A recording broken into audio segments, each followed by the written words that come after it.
Welcome all. Today we're going to do a little trip to a cave called Cumberland Caverns. It's kind of up near Murfreesboro, kind of, sort of. So, guys, come on, let's go take a look and have a lot of fun today. Welcome to Cumberland Caverns, a U.S. national landmark.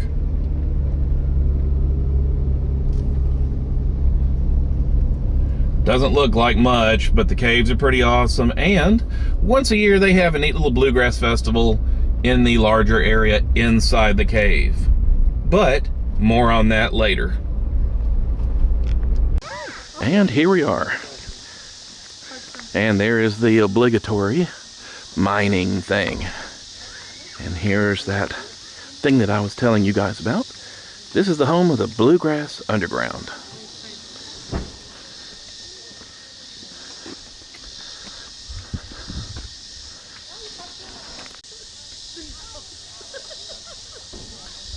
And like the few other caves that we've been to, it's another saltpeter mine.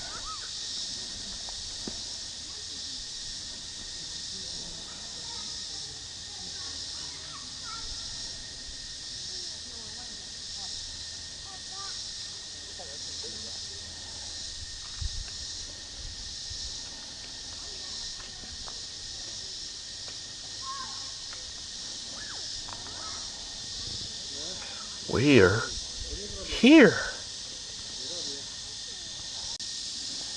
Well, this is a speleo box. I am guessing this trains you for a little bit more of the wild cave action.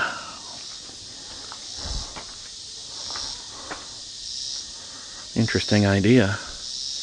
And as you can see, there's also a nice little picnic shelter, and I believe they even let people go camping out here. So a fun time can be had by all.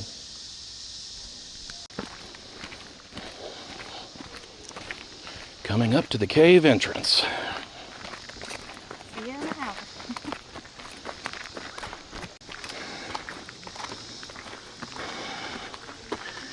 And as Adam would say, here we go into the nether regions.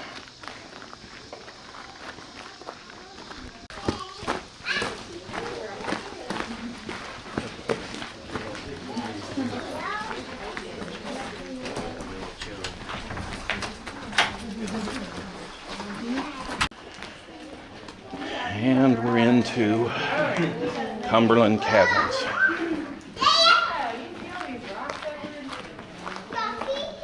The guide has told us that we need to hold still by the still. And nitrates from bat guano or bat poop, and they would load this dirt up into wheelbarrows. They would then take the wheelbarrows up this little hill to the right, and they would dump that dirt into these leaching vats, or some people also call these hoppers. And those were basically just filtration systems for the dirt. You would line those with hay, you would load in the dirt, and you would start to rinse water through. It does weigh about 1,000 pounds, that's why they think it's still here. It's pretty heavy. You can read on the side, it says Columbus Iron Works Company, Columbus, Georgia. That's where that came from. You can go over there and look at it if you want to.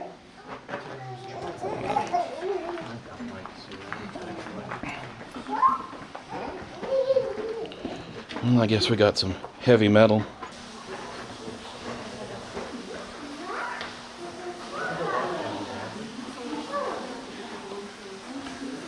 This room in here is called the Moby Dick room. So when you're stuck in a cave all day like I am, and you see the same rocks and the same formations over and over again, you kind of start seeing things.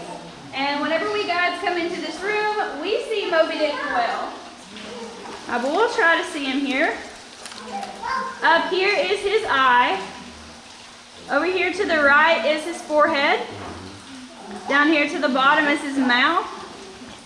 Over here is his blowhole, and then his tail wraps around the wall here to the left. So do y'all see a whale? Yeah. Sure we do. There be whales. I never would have thought of it. Or you might have a good time. I don't know. That depends on the person, I guess. And if y'all want to, you can head up over this little hill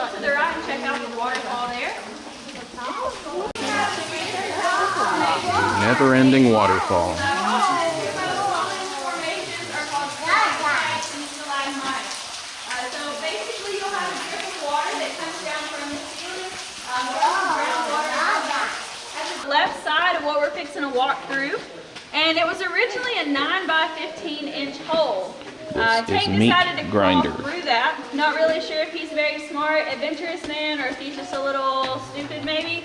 But his nickname. I'm excited. I don't know if we can see it or not. Oh, there he goes. Hey, y'all can walk over here. There's a little bat flying around. He just hung up right there. Well, now he's hiding. Yep. Look at dog. They just saw a squirrel. Pump now. A bat. He's right up there. He just landed. Can you see him over there? That little dark spot? Yep, he was just flying around. He just landed over there.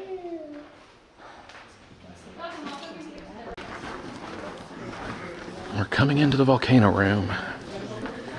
This is where that Bluegrass Festival gets held.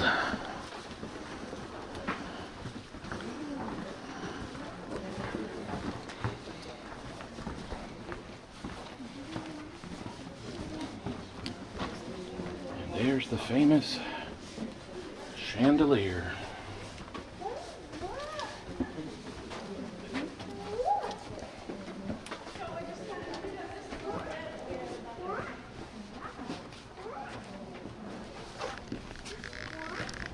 And there's a gaga pit down there as well, so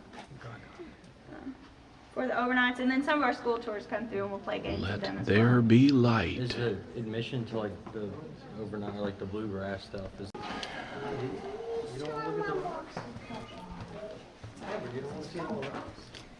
So one of the rules that we have here is to not touch any formations. We can't deface this cave in any way as of 1969. So one thing I like to let people do in here is come see this big guy laying on the floor. A lot of people, no matter how many times you say, hey, don't touch this, they want to touch it anyways, and even more so when you tell them not to. So if y'all really want to get your hands on a formation, you can touch this one over here. He's been broken from the ceiling, and he is no longer active, obviously. You can touch it, try to move it. You can't move it, but you can try to. Not limited to breaking formations, taking rocks in or out of the cave, riding on the walls, squishing a cave cricket, petting a bat, things like that. Largest room in the cave. And we're just seeing a small part of it. So a lot of the graffiti We get to go up 350 steps. try to keep pretty well preserved. We call that historical graffiti.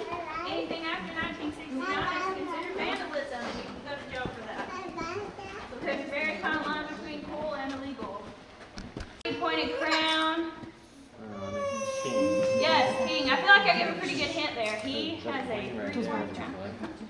This is where we get the name for this room. We call this the Hall of the Mountain King. This is the Mountain King, and we are in his hall. What about this one to the left here? Bishop? Yep, that one's the bishop. And this one right here in front, it's a bit of a stretch. It is. This one's the knight. Now, knights are supposed to be riding horses, but ours has been in the dark a little too long. And somehow, instead of a horse, he found a buffalo to ride. You can see a little horn. He's got another one on the other side there. You're laughing, but he hasn't fallen off yet. He's done a pretty good job of that buffalo. People see a lot of different things the more they look at it. Some people say they see a giant stack of cupcakes, or that the knight's drinking a giant icy with a straw on the side.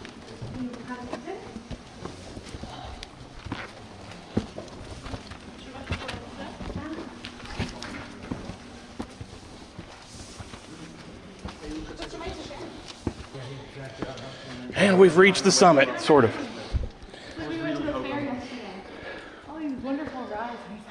Oh, look. More stairs. It's like if I had a frog, I would name it hermit.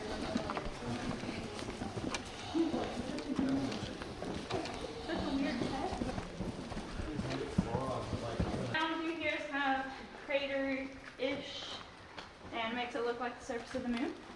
Never been there, but I saw pictures. It looks as close as a cave can get. It's pretty neat to see the different layers of breakdown through this room, especially this one in front here.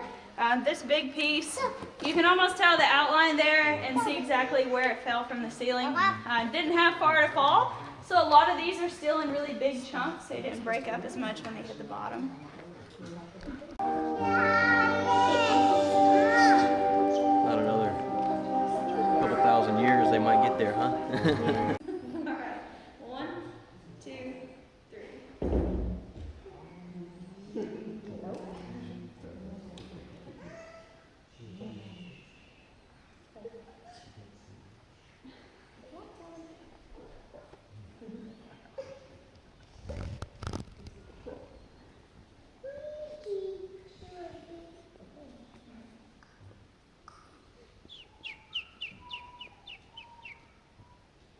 I think this is the quietest that any of my tours have ever been when I've been alive. So does anybody see their hands? Nope.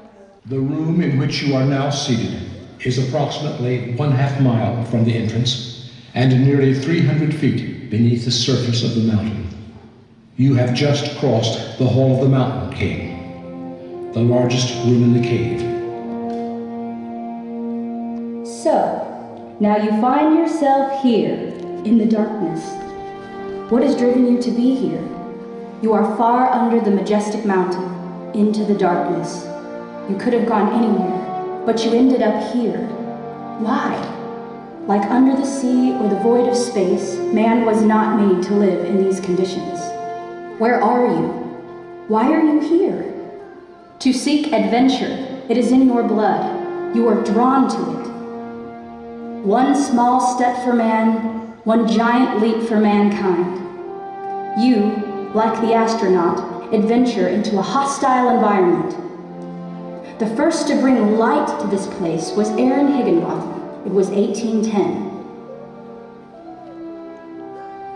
He left his wife Lizzie, who unbeknownst to Aaron, was carrying his unborn son.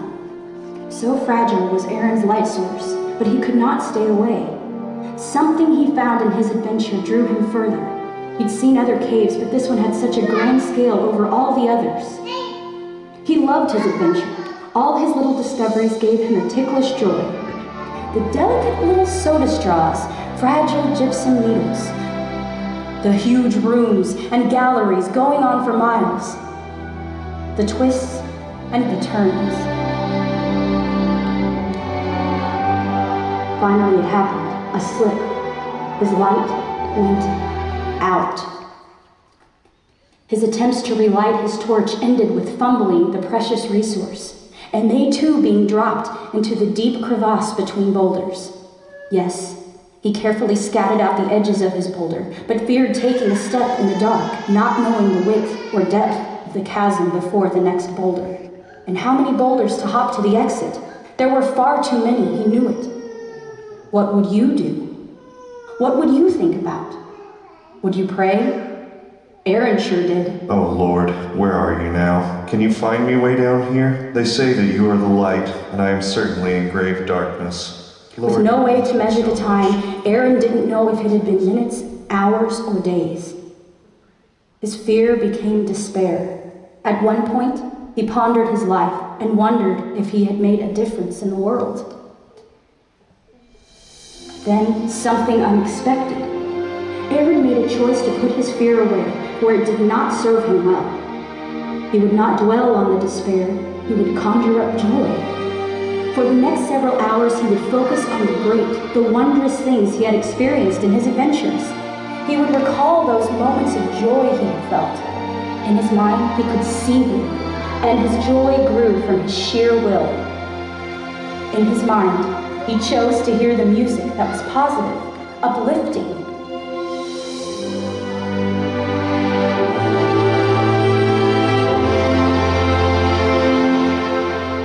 After what seemed like months, Aaron heard the sound of friends, and he saw the flickering light of their torches.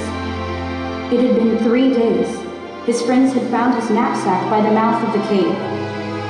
His hair had turned completely white, but he was joyful to be rescued.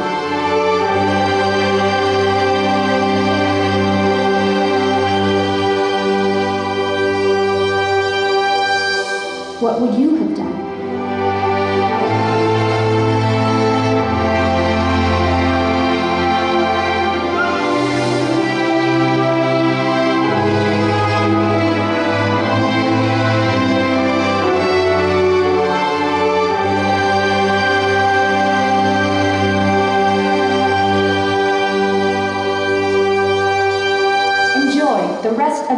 adventure here in Cumberland Caverns.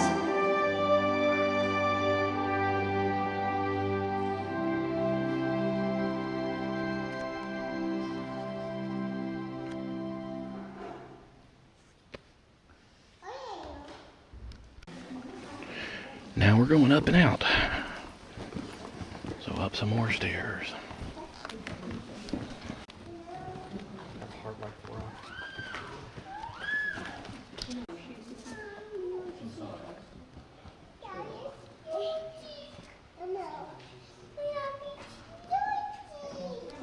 He comes around 1 or 2 o'clock each day. He'll come up to the gift shop and he eats his lunch, he brings us our mail, he reads a newspaper, and then he sits on the porch and talks to everyone as they're coming through. But he actually found this little passageway, him and his dad did, and we have dedicated this to him on his 75th birthday back in 2009, and he'll actually turn 81 today. It's his birthday today, so August 8th. So be sure to tell him happy birthday if you see him. He'll be an older man in a little motorized wheelchair. He'll probably say, "Hey, my name's Lewis, did you hear about me in the cave?" And you can say, "Yes, I did." And it's just going to make his day. He loves that people know who he is. He feels really famous about this cave. But he's helped a lot in these caves. He's probably had a hand on every light socket in here. He's helped install handrails, carving out the stairs through here, and then he did find this little passageway. So he's done a lot here in the cave, and that's why we dedicated this to him. As we're going down, please watch your head over here. This is known as the Rock of Many Names, and I don't want to know what you're going to name it, so watch your head here. Also, there's a little hole to the right down here as the wooden handrail starts. It's called the kid dropper, so if you feel like your kids need to be putting time out, you can throw them in the hole and get them in the morning.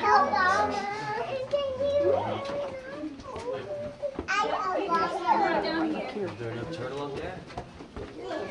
Layman's. Get them in the morning if the caterpillars don't get them first.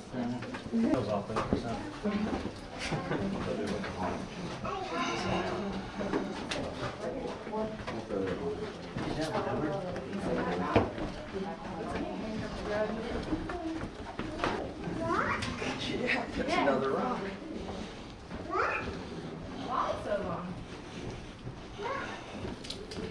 It's time to rock and roll. So we have a concession stand.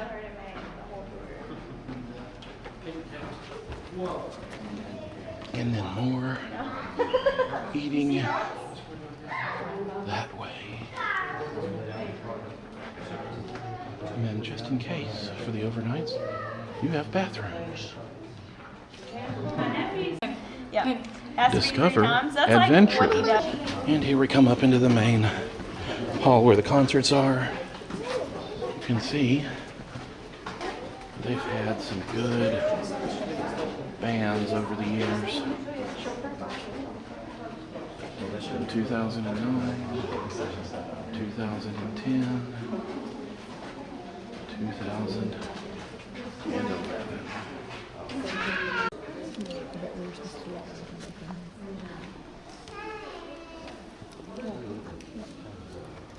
All right, guys, we're going back up to the gift shop, so thank you for coming along for the ride. Watch for future videos, and we'll see you guys next time. Thanks for watching. Please subscribe.